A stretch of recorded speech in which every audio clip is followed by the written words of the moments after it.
में आप only in 3 months में आप अपना रेजिडेंस परमिट ले सकते हैं। तो आप अपने बच्चे के बिहाफ पे आपको टीआरसी कार्ड मिल जाएगा, आपकी वाइफ को टीआरसी कार्ड मिल जाएगा। उनके लिए होमवर्क किया, इस पेपर में मैंने सारी इंफॉर्मेशन लिखी है। और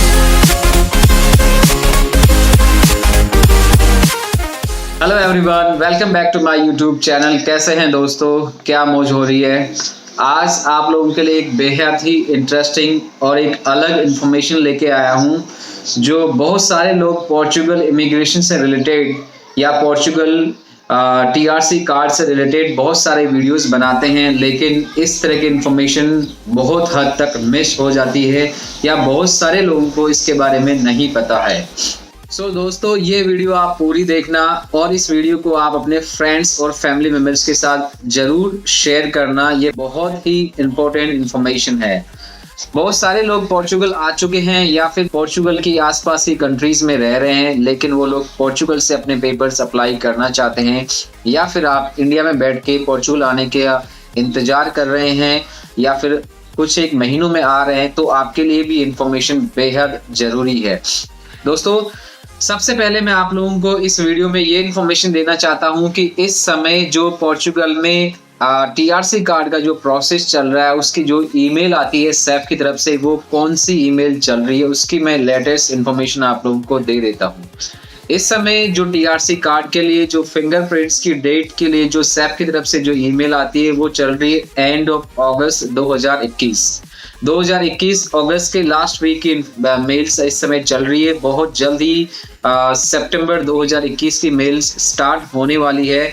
तो अगर आपकी फाइल 2021 सितंबर में सबमिट हुई है, आपने फाइल लॉक करा दी थी उस टाइम पे, तो अब आपका नंबर आने वाला है। आप अपने डॉक्यूमेंट्स को जल्दी से जल्दी रेडी कर लीजिए। अब इस वीडियो का एक बहुत ही इंटरेस्टिंग और इम्पोर्टेंट पार्ट स्टार्ट होने जा रहा है। वो है कि आप पोर्चुगल में क्या क्या ऑप्शंस है आपके पास जल्दी टीआरसी कार्ड लेने का। बहुत सारे ऐसे ऑप्शंस हैं जिसमें आप ओनली इन 3 मंथ्स में आप अपना रेजिडेंस परमिट ले सकते हैं, और मैंने देखा है बहुत सारे लोग इस चीज का फायदा उठा रहे हैं। दोस्तों, यहाँ पर मैं एक चीज बताना चाहूंगा आपको कि इंडियन से ज्यादा आई थिंक पाकिस्तान के लोग इस समय ज्यादा एक्टिव है, उनको इस चीज की ज्यादा नॉलेज है, और बहुत भरपूर तरीके से जो भी ये इस तरह के ऑप्शंस अवेलेबल है, वो लोग इनका फायदा उठा रहे हैं। मैं ये नहीं कह रहा कि वो लोग गलत कर रहे हैं। ऑफ कोर्स, अगर उनको नॉलेज है तो ये सबके लिए है।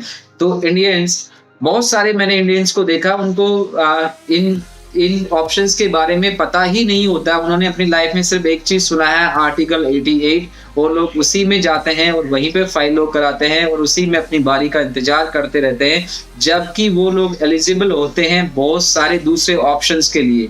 तो आज आप लोगों को इसमें बिल्कुल डिटेल इंफॉर्मेशन दूंगा कि पोर्चुगल में आप क्या क्या ऑप्शंस है कि जिसमें आप 3 महीनों में या उससे भी कम टाइम में टीआरसी कार्ड प्राप्त कर सकते हैं।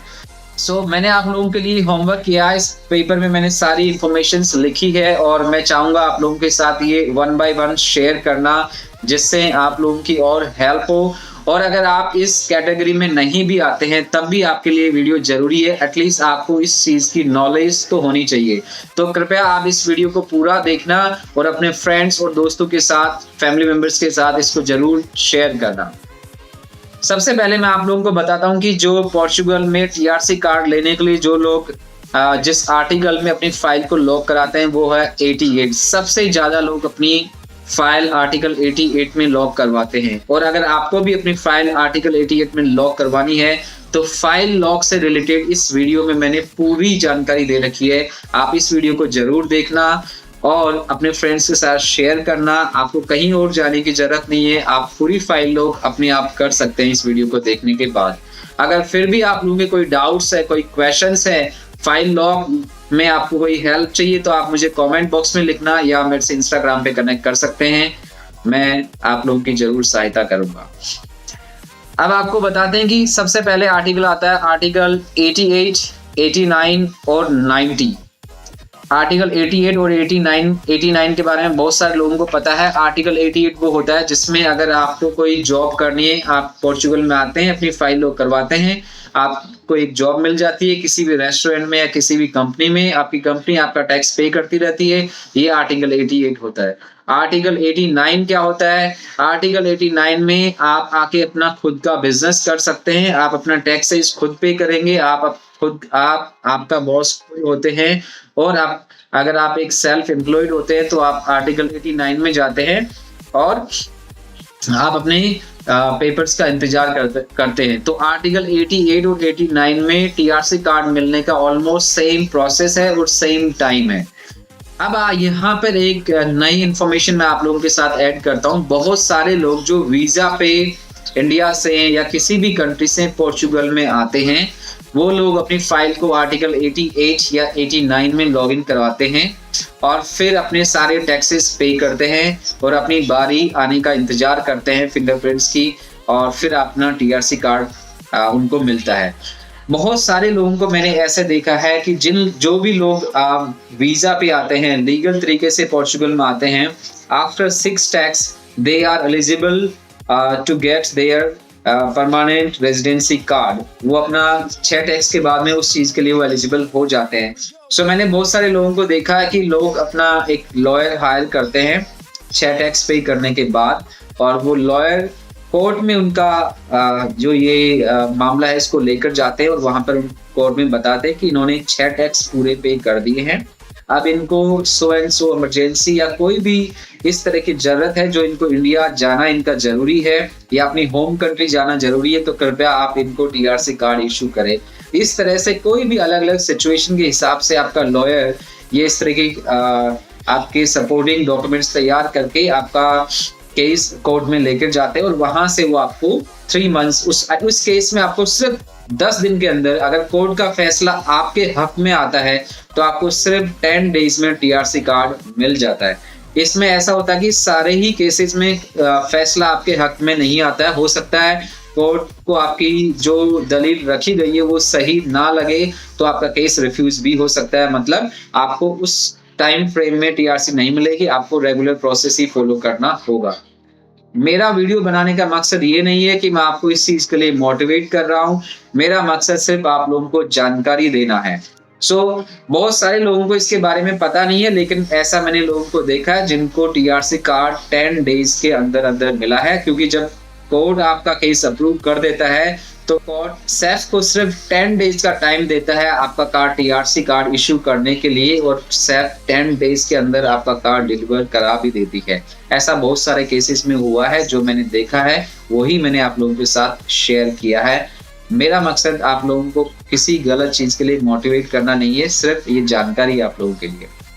अगला है आपके लिए एक आर्टिकल आता है आर्टिकल 122। इसमें क्या होता है आर्टिकल 122 में, अगर आपके पास टीआरसी कार्ड है तो आप अपने डिपेंडेंट्स का टीआरसी कार्ड भी अप्लाई कर सकते हैं और वो उनको लेना बहुत आसान होता है। कैसे? जैसे मान लीजिए आपके बच्चे के पास टीआरसी कार्ड है तो आप अपने बच्चे के बिहाफ पे आपको टीआरसी कार्ड मिल जाएगा, आपके वाइफ को टीआरसी कार्ड मिल जाएगा। ऐसे ही अगर आपके पेरेंट्स का है तो आपके बच्चों को टीआरसी कार्ड मिल जाएगा।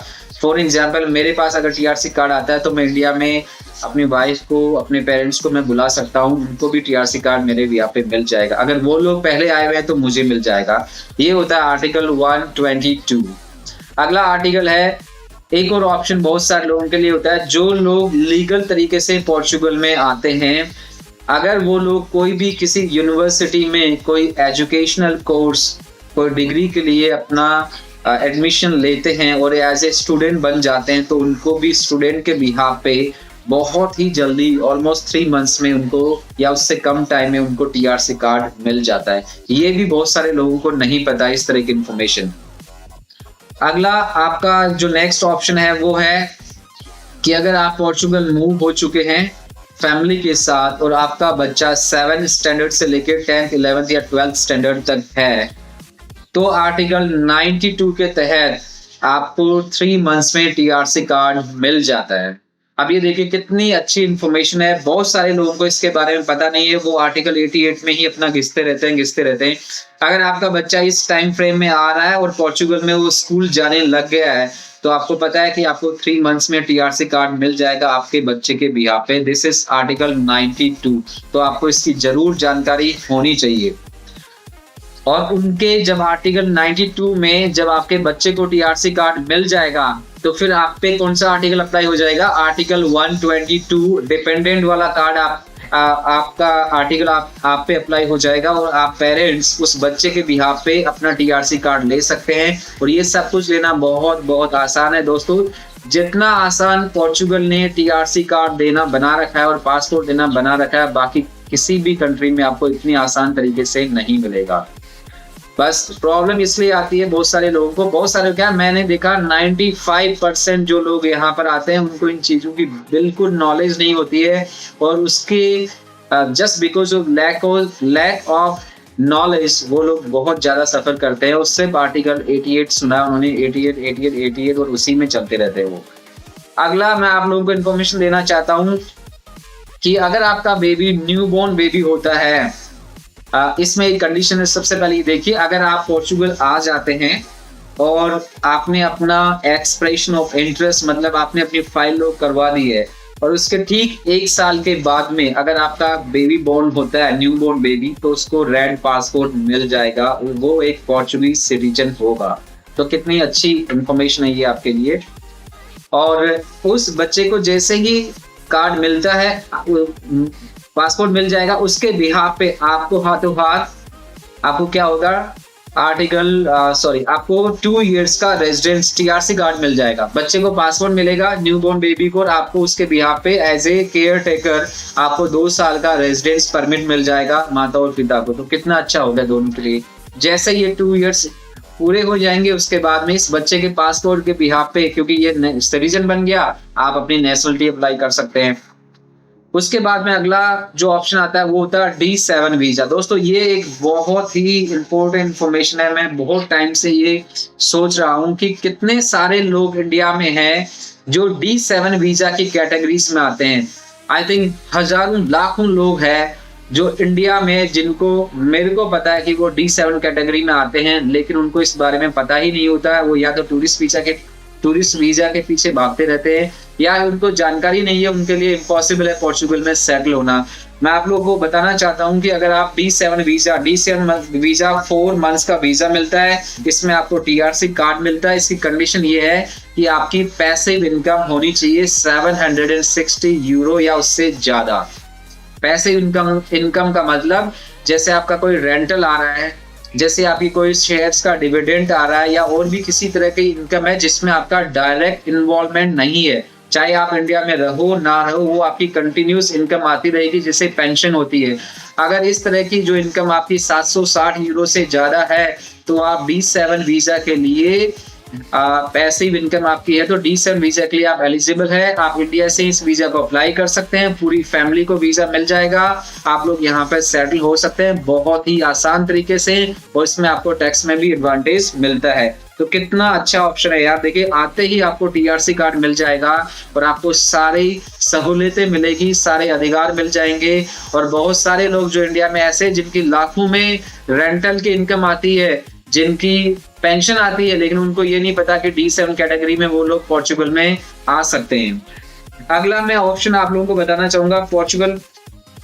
अगर आप लोग वीजा पर लीगल तरीके से पोर्चुगल का टूरिस्ट वीजा लेकर पोर्चुगल में आते हैं और आप हाईली स्किल्ड है और आपको एक जॉब अगर आप पाने में कामयाब हो जाते हैं जिसमें मिनिमम सैलरी 1750 या फिर आप मान लीजिए मोटा 1800 यूरो अगर आपको सैलरी मिल जाती है यहाँ पर, तो आप सिर्फ 3 मंथ्स में 3 सैलरी में, कोई आपको फाइल लॉग नहीं करवानी, कुछ नहीं कराना, निफ नंबर लिया, अपना सोशल नंबर लिया, जॉब आपने ज्वाइन करी, 3 सैलरी स्लिप लगाई, सैफ को कॉल किया और बताया, अपॉइंटमेंट लिया और सैफ में जाइए और आपको टीआरसी कार्ड मिल जाएगा ओनली 3 सैलरी के बिहाफ पे।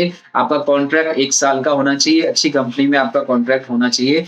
सो बहुत सारे लोग, मुझे पता है इंडिया में अच्छी स्किल्स है जिनके पास, जिनको ये जॉब लेना बहुत आसान है, तो उनको ये बस ये है कि लैक ऑफ नॉलेज, उनको इस चीज के बारे में पता नहीं है। या मैंने बहुत सारे लोग देखे जो हाईली स्किल्स होते हैं, टूरिस्ट वीजा पे यहाँ पे आते हैं, लेकिन 88 में अपनी फाइल लगाते हैं, उनको इस ऑप्शन के बारे में पता ही नहीं होता। सो दोस्तों ये ऑप्शन आप लोगों के होता है, आप लोगों के लिए ऑप्शन अवेलेबल है पोर्चुगल में।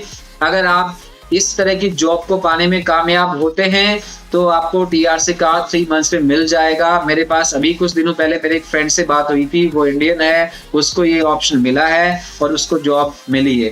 एक और ऑप्शन मेरे उस एक बंदे से बात हुई थी, वो इंडिया में बैठ के उसने पोर्चुगल में जॉब ढूंढ ली। देखिए कितनी अच्छी बात है, आजकल तो ऑनलाइन का जमाना है, आप भी ये लोग कर सकते हैं। इंडिया में बैठ के उसने पोर्चुगल में जॉब ढूंढी, उसको ऑफर लेटर मिला और वो अपना ऑफर लेटर मिला वहीं पे बैठ के, लेकिन उसने वर्क वीजा अप्लाई नहीं किया, उसने वहां से टूरिस्ट वीजा अप्लाई किया, यहाँ पर आके उसने जॉब ज्वाइन करी और उसको भी टीआरसी कार्ड मिल गया। सो ये इस तरह के बहुत ही इंपॉर्टेंट इन्फॉर्मेशन आप लोगों के लिए है, जो बहुत सारे लोगों को इस तरह की जानकारी नहीं होती है। मैंने कोशिश करी है आप लोगों को जानकारी देने की। अगर फिर भी आप लोगों को इससे रिलेटेड कोई भी क्वेश्चंस है तो आप मुझे कमेंट बॉक्स में लिख सकते हैं या मेरे से इंस्टाग्राम पे कनेक्ट कर सकते हैं। मैं कोशिश करूंगा आप लोगों के सवालों के जवाब देने की। दोस्तों एक आप लोगों से रिक्वेस्ट है, अगर आप लोगों के पास भी कोई इंफॉर्मेशन होती है जो किसी और के लिए काम में आ सकती है, आप जरूर मुझे बताएं, कमेंट बॉक्स में लिखिए या फिर आप मेरे से पर्सनली कनेक्ट कर सकते हैं। मैं ये जानकारी हम दूसरे लोगों के साथ शेयर कर सकते हैं जिससे उनका भी भला होए और हमारा भी होए।